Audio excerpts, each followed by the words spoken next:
You are listening to Creating Active Lives with me, Sarah Blytho, and my regular weekly guests, and we are all here to share the research, the science, and the strategies, as well as some of the fun, to help you to create a more active life. Welcome to Creating Lives, and in this episode, I'm actually talking to Steve Shreeve about activity in pregnancy. This is an area where there's still so much misunderstanding, and so many people are told they need to rest, they shouldn't be doing as much, and yet all the research and the evidence shows that being active in pregnancy promotes better outcomes for both mum and baby. So we really want to be encouraging appropriate activity during pregnancy, and this is what Steve and I are going to talk about today. Steve, like me, is a bit of an oldie in the fitness industry. He's been around for over 2 decades, and he works a lot with specialist populations, not just pregnancy, anti and postnatal, but also older adults as well. So maybe we'll get you to come back and talk about that, because I think, for a lot of us, we might not be pregnant, but we're certainly getting older. You also do a lot with sports performance as well. So tell us a little bit. I know you're passionate about exercising in just enhancing quality of life and keeping us fit and healthy. So what kind of got you into the fitness field in the first place? Just a real passion for it, to be honest. I was a very passionate young basketball player with high aspirations in the sport. And I remember at the age of 14 or 15 watching a documentary about Michael Jordan called Michael Jordan Airtime. And there was some footage in there of him doing his supplementary gym training, talking about the benefits that it has for him for his sport. And as a very influential young man watching this and being a bit of a sponge and wanting to suck up as much useful information as I could to better myself on my sport, I saw this great high level guy who, training in the gym was a massive part of him, playing at the highest level. So as soon as I was old enough to go and get my gym induction, I went and got my gym induction. And within a couple of years, do you remember Mr. Motivator, the spandex clad fitness instructor from the 90s? That was my nickname at basketball. I was so well known for my fitness because it became such a big part of my game. And then I got my first fitness qualification at 19 and started working as a fitness instructor at the gym that I'd first started training at. And it made a huge impact on my sports performance, but I became very aware at an early age, and especially as I was continuing to learn more about fitness and strength training in particular, all the benefits that it was having on all the other areas of my life as well. I really noticed that. And especially as I spent a lot of time around other people and heard how they felt tired and didn't have the energy to do anything after they got home from work. And I really developed a link between the training that I'd done to get me fit for my sport and the fact that when I'd finished a busy day's work, I didn't crash at the end of the day and I still had plenty of energy left over. And I realised that everything that I was doing for my sports was just enhancing my quality of life in all areas. And as I've continued through my journey, my own fitness journey, and also my journey in helping others with their fitness, it's just become something that passion has grown and grown and grown about. And so for me, it was always about wanting to do something that I was really passionate about. And that passion really grew from that sports foundation quite early on in my teenage years. And we're going to move on and talk about exercising in pregnancy in a moment. But I think one of the things that really stood out for me in what you were saying there is you found, because you were active, because you were exercising and training, you had energy at the end of the day. I think a lot of people think that exercise is exhausting and it tires us out. And there are circumstances when you're training where you do train to the point of exhaustion. But really, that's somebody who's training for a very specific event. For most of us, we should be active. We should be exercising at a level that energizes us. For sure. Not exhaust us. And so I think, again, this is something I want to get across with these podcasts is you can get energy from exercising. It's not just a question of using it, it's a question of getting it. So anyway, let's move on to pregnancy. And I will just say, for those of you who are thinking, hang on a minute, exercise in pregnancy, the pre and postnatal field tends to be quite female dominated for obvious reasons. It tends to be women having babies. But you've gone into that as a man. What got you interested in anti and postnatal exercise in the first place? Well, it was when I started my personal training business, it just seemed like good common sense to me. I knew that people were going to be having babies, and I wanted to make sure that I was educated in being able to support them in keeping fit and active through that process. So it kind of just started off as a common sense thing. You know, so many people have babies. You know, if I'm going to work in the fitness industry, I want to be able to support them through that process and understand the changes that are going on in their bodies and how I would need to adapt their training programs as they go through that journey.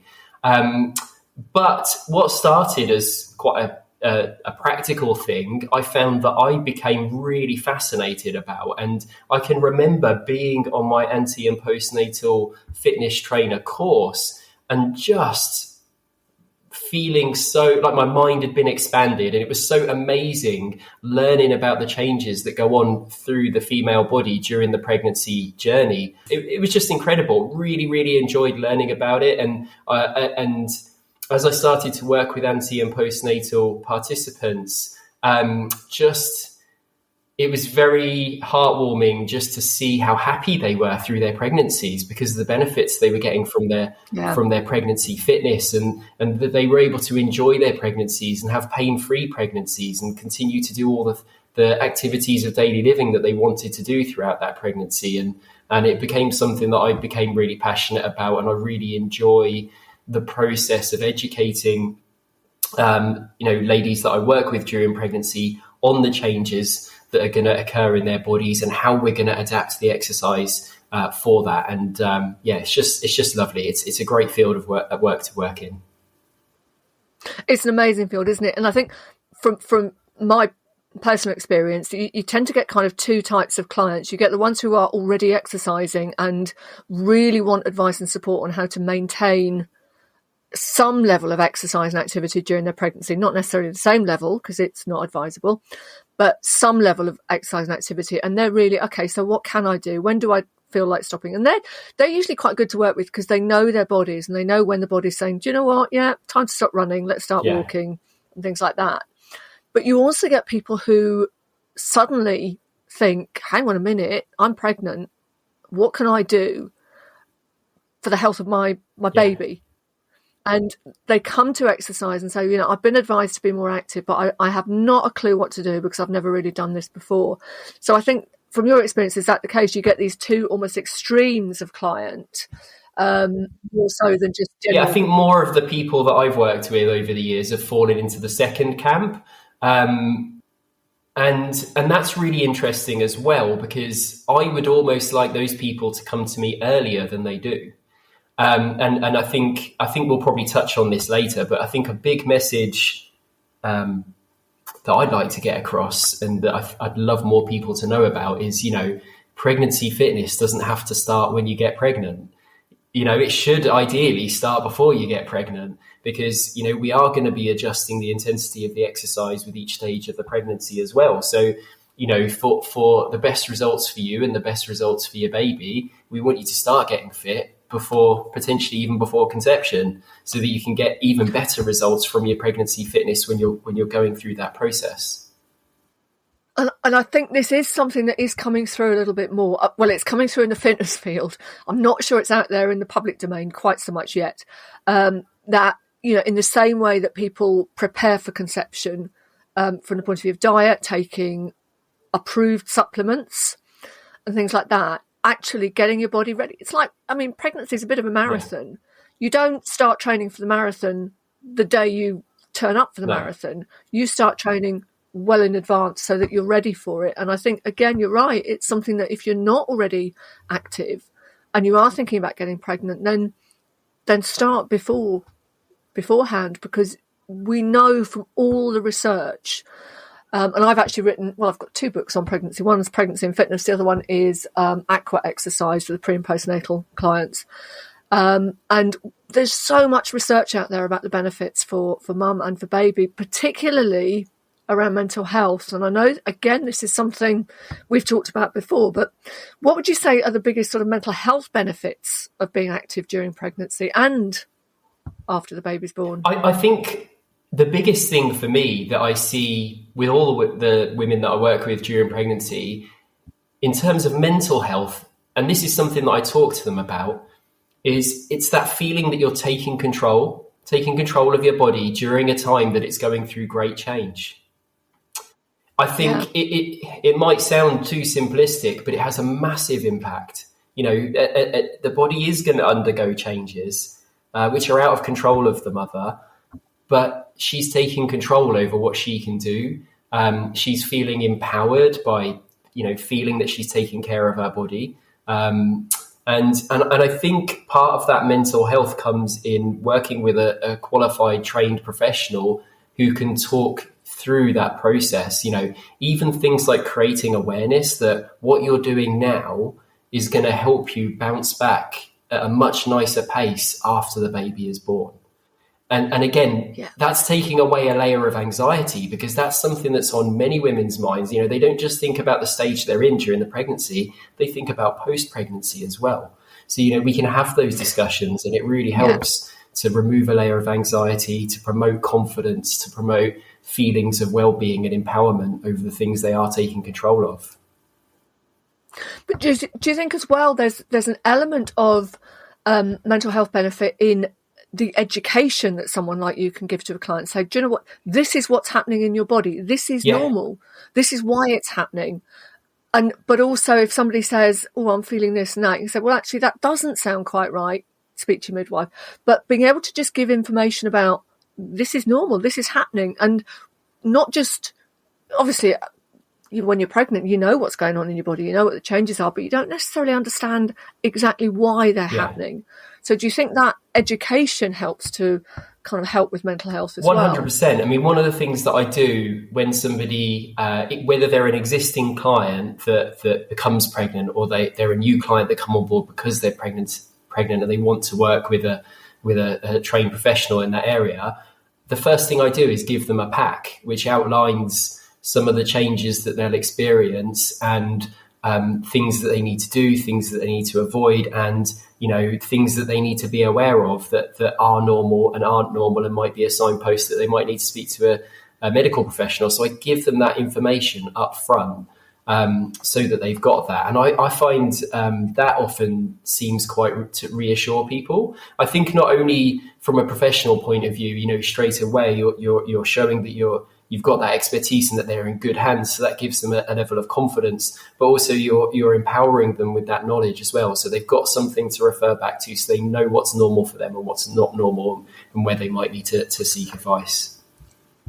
And that's such a good idea, because people can read it in their own time. But also, I know, the advice is always speak to your midwife, but certainly in the earlier stages of pregnancy, you might not see them very often. And so if you don't want to wait 2 months before you ask your midwife something, you want to have somebody straight away. And I think this is where, as fitness professionals, we're in a really strong position to educate, because we tend to see people more regularly. And it means that we're there for support and advice within our role. Obviously, we don't go outside our role. But what do you think? What do you wish more people? And I mean, when I say more people, I don't just mean the woman who's pregnant, but maybe partners or family or the medical professionals. What do you think is important that they know, or what would you wish that they know about fitness and exercise in pregnancy? There's so much, really. I think certainly for the mother, I think we've already touched on this already, but the value of thinking about pregnancy fitness before you get pregnant, because we are going to be adjusting the intensities of exercise throughout each trimester. So the better health and better physical condition you're in before you get pregnant, as those intensities of exercise decrease, you're not going to be losing as much, and you're going to be in a better place by the time you're at your, towards the end of your third trimester and you're preparing for labor. So I think a big thing is particularly, start getting fit before you get pregnant. Think about pregnancy fitness beforehand, and particularly strength training. I think one of the fundamental things for pregnancy fitness is strength training, because as you know, the hormonal effects of pregnancy, make women more vulnerable to joint injury during pregnancy. And strength training for me is a really fundamental thing that helps to keep mothers pain-free during pregnancy, strong and mobile, able to continue their activities of daily living, and to able to tolerate physically the changes in the body. If they're staying strong, the growing baby bump isn't going to be as strenuous on their body because they're strong enough to carry that weight. But one of the guidelines around strength training is if the client has no prior experience in strength training, they shouldn't start it during pregnancy. So again, with it being such a high value exercise that brings so many benefits for a mother during pregnancy, I would highly encourage mums to start getting experience with strength training before they become pregnant, so that they can include that as part of their pregnancy training. So that's certainly a big thing for me. Another thing, I was training actually a dad, and I remember having a conversation with him, and he said, I guess his wife, I trained the dad and the mum, and the dad was saying to me, I haven't been doing as much exercise lately because I've been feeling quite tired and not as motivated. And I said to him, you think you're feeling tired now? Like, what do you think it's going to be when your new arrival comes? I said, you should be focusing on your fitness now, because when baby comes, you're probably going to have a bit of sleep deprivation. You're going to be supporting your wife with a lot more. You should be getting really fit so that you've got the stamina to cope with that, because you're still going to be doing your job at the same time.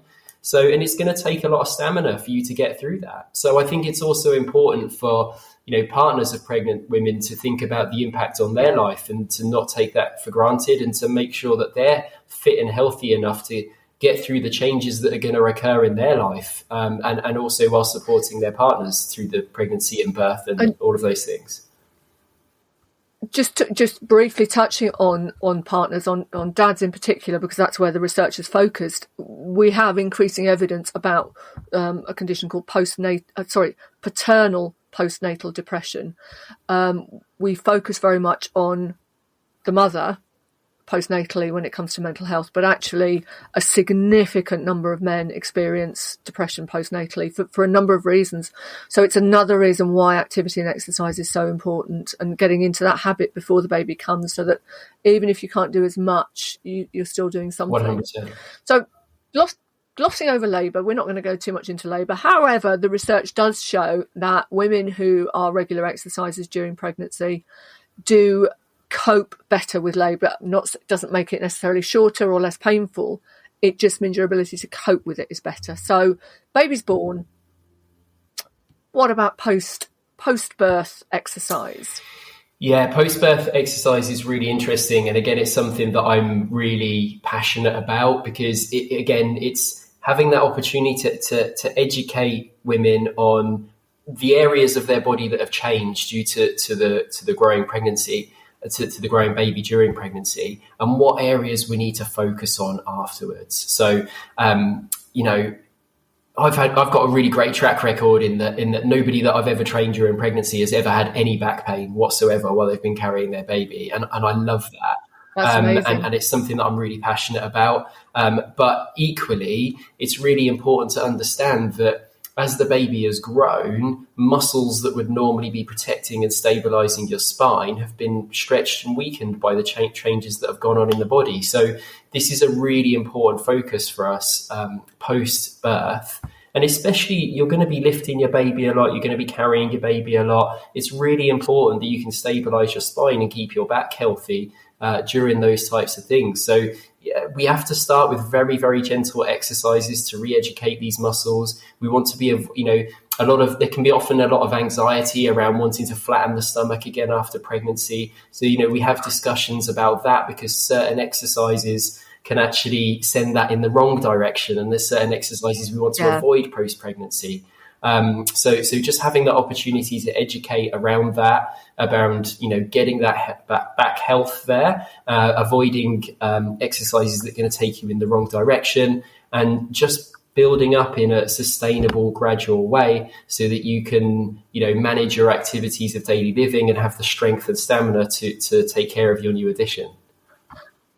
And this is so important, isn't it? There's so much emphasis on getting back into shape, but actually what we should be emphasising post-birth is getting back into function, because you're never going to get back into shape if you haven't, you haven't started with the inner stuff, the spine, the core, and work your way out, because you're just building on a weak base. And I think, again, this is something that's so important, isn't it? Is working with somebody who can make sure that you're doing the right things at the right time to address any issues. Because it's like you say, you're not just carrying a baby around when, postnatally, you're lifting pushchairs and the small suitcase of stuff that you need to take with you whenever you leave the house. There's a lot that you need. And again, coming back to resistance training, you need this as you're preparing for having a baby, because you are lugging an awful lot of stuff around. And I mean, the baby itself is a great progressive resistance tool, because as they get heavier, you get stronger. But this is, again, where it's so important, isn't it, to have the right advice and to be doing things the right way, so that you're strengthening and rehabilitating your muscles, rather than exercising them in a weakened position that just it doesn't make them stronger. It just perpetuates the weakness sort of thing. 100%. And even going back to the dads, training new dads, you often find that they get into a habit of carrying the baby on the same side of their body all the time. So in the training environment, I focus on single limb exercises that have to use the core stabilizers on the opposite side of the body. And so we do that so that we're balancing the muscles on both sides of the body, where they're creating imbalances naturally by carrying the baby on one side of their body all the time, which can obviously lead to problems in their bodies as well. So, things like that, men certainly need almost, postnatal training as well to keep their bodies fit and well to take care of their babies too. And that's it, because, all about backs, and it's something that I think a lot of people forget. I mean, our back strength is fundamental to our quality of movement, but, quite often it's not the first issue with your back that causes the problem. Your body adjusts to that. It's when something else happens. So your body might adjust to carrying a child on one side all the time, but then you go to lift something and pull a muscle, and it's actually not that's the original problem. It's the weakness created by the imbalance, the unilateral imbalance from before. So I think we need more kind of family training to get all the people involved in the parental role, so that kind of everybody's, getting fit, getting healthy. And then there's a lot to be said, isn't there, for the role modelling of as children grow up. If they see their parents are active and exercising, they're more likely to think of it as a normal process and just sort of go along with it. I think it's so important. So what do you think the biggest keys to success are? Because, like you say, people get pregnant, people have babies all the time. But not everybody is active. Not everyone is active during pregnancy. Not everybody is active after pregnancy. So what are the biggest keys to success when it comes to getting the most out of pre and postnatal fitness? I think the biggest key to success is to having an open mind. I think certainly as a fitness professional, one thing that really strikes me is not just with pre and postnatal fitness, but with kind of all levels of lifestyle related fitness, there are lots of things that people just accept as inevitabilities. They expect to get weaker with age, they expect to get slower with age, things like that. These are all things that we can train to prevent, and I would encourage people to have an open mind around pregnancy fitness and not have to, not thinking that back pain during pregnancy is something that you have to accept, not thinking that hip pain during pregnancy is something that you have to accept, not accepting that fatigue is something during pregnancy that you have to accept. These are all things that can be overcome with the right types of exercise. So it's kind of having that open mind that actually you can enjoy your pregnancy. You can have a high energy pregnancy and a pain-free pregnancy. So kind of having that mindset around that. And then also having an open mindset in terms of being realistic for your situation. So one lady that I trained during pregnancy last year had a very, very variable work schedule. And so it wasn't a case of prescribing her workouts for her. It was a case of discussing with her what her lifestyle entails, where her time situations are changing and coming up with solutions for all of those time situations. Yeah. So, sometimes she had more comprehensive, complete workouts. Other times she had sections of exercise that I broke into chunks for her that she could do at home around her work. And with the goal of making sure that her whole body was being trained holistically and she was getting everything she needed. So the two keys to success there were, again, having an open mind, and communication, because it's that two-way communication between the client and the professional. And we don't accept barriers as stopping points. We see them as things to get around, and we can do that when we work together. That's it. And, exercise activity isn't something that you should kind of have to build your life around. It's something that you should be able to fit into your life as and when you can. And being able to do that, I think it makes it much more likely people will stick to it, because that it's not like, well, I haven't got an hour to go to the gym, or it's not the hour in the gym, is it? It's the half an hour to get there, the hour there, and the half an hour to get back. Yeah. So it's saying, I can do 10 minutes. And this is what I'm going to do. Yeah. There are obviously circumstances where exercise is not advisable. And anyone that works in this field will know what the absolute contraindications are. But there are also women, I think, where the pregnancy is very, very precious because of previous histories or whatever reason. And they are reluctant to exercise because they are worried about any issues. And I think it's important to say that's fine. If it would cause you more distress to exercise than it would if it would just cause you worry, then don't. But do you think there's still a case there for recommending that people are active, at least, that they do continue to go for walks or focus on sort of postural exercises rather than exercise sessions, that they're just doing some little everyday stuff just to sort of keep them ticking over, really? 100%. So, just from the mental health benefits, something that I often quote to a lot of people is one of the proven benefits of exercise is improved self-esteem. Now, what that doesn't say is bigger biceps give improved self-esteem. Simply the act of participating in physical activity improves self-esteem and well-being.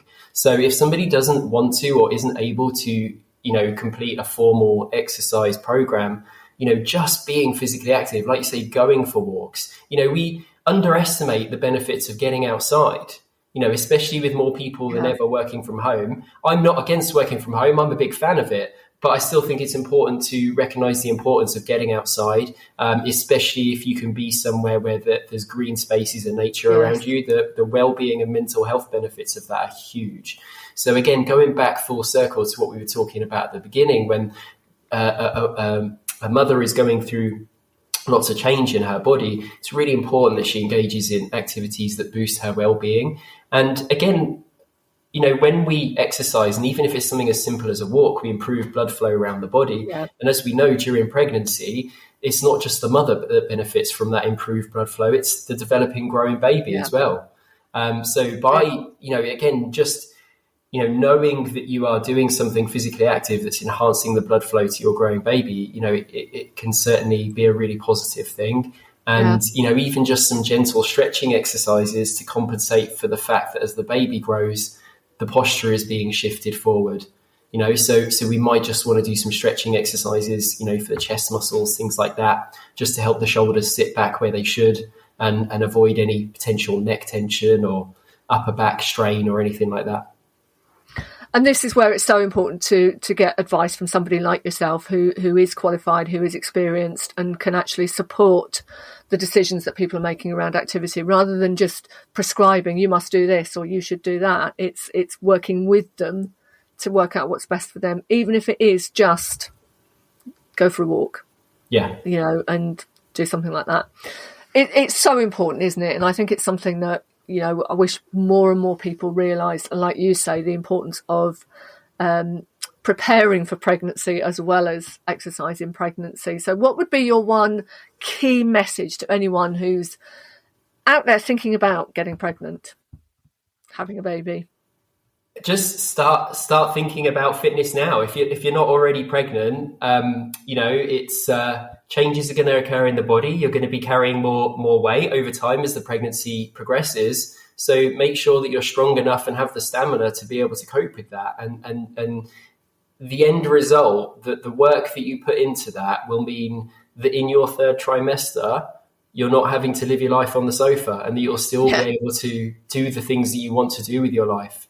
I had a conversation with one of my clients in her third trimester, and she apologized for taking so long to reply to the message that I sent her. And she said, I've been really busy all day moving things around classrooms. And I said, just take a moment to think about how awesome it is that you can do that at this point in your pregnancy. And so that's, with any fitness activity, we start by looking at where the end point is. And I think if you're thinking about getting pregnant, when it comes to physical activity, think about where you want to be at the end point, and think about how you want to feel at that end point. And that should be your motivation for certainly becoming more physically active and learning to do the things that you'll need to do throughout your pregnancy to maintain that. Steve, it's been absolutely brilliant to talk to you. Where can people find you if they want to find out more? They can find me at my website, www.shreevehandf.com. So that's Shreeve Health and Fitness. So you can just Google Shreeve Health and Fitness and you'll find me. And I'm most active on social media on Facebook. So you can find me Shreeve Health and Fitness on Facebook. Excellent. And I'll make sure the links are in there. And we haven't really got time, but I know you're heavily into conservation as well, which is brilliant. And like me, you're a big fan of nature, but particularly sharks. Where did that interest come from? Do you know what? It's a funny one. When I was about 7 or 8 years old, I picked up a book from my school library, and it was about sharks and whales. Oh. And there was just something about the sharks that I really gravitated to. I can't tell you what it is. The book was lovely. There was, in fact, a whale on the front of the cover, but there was something about the sharks that I really gravitated to and really loved. I don't dislike whales, I think they're lovely creatures, but I just developed this love of sharks and wanted to learn all about them. So I started learning all about them. And certainly became aware of what a very misunderstood family of creatures they are, how they are severely being mistreated by the human race, more so than many other animals that are also in danger, and that actually they have more to fear from us than we do from them, and they really do need our protection. So I'm sort of heavily involved in supporting shark conservation charities and doing what I can to spread awareness around that. In fact, I was on holiday last week and was actually in the water with some baby lemon sharks swimming around my feet, and they were just beautiful, absolutely beautiful. And it's as I say, like we're talking about going out for a walk when you're pregnant and things like that, but that the whole power of nature, whether it's trees, oceans, rivers, whatever, it's so beneficial. So, even if you haven't got time for an exercise session, even 10 minutes out in nature is going to benefit you. 20 minutes ideally, but 5 or 10 minutes will do just for now. Steve, thank you so much for coming on. It's really interesting. And as I say, it's a passion of mine that people need to prepare for pregnancy. So let's get moving, everybody, when we're having babies. And you've been listening to Creating Active Lives with me and my guest, Steve Shreeve. Don't forget to like and subscribe, and we will see you on the next episode. Thank you for listening. Thank you for listening to Creating Active Lives with me, Sarah Blytho, and my guests. Join me each week for more on how to create and sustain everyday activity, and follow me online at Fitness Career Mentor or Fabulous if you're interested in career development and more on creating active lifestyles.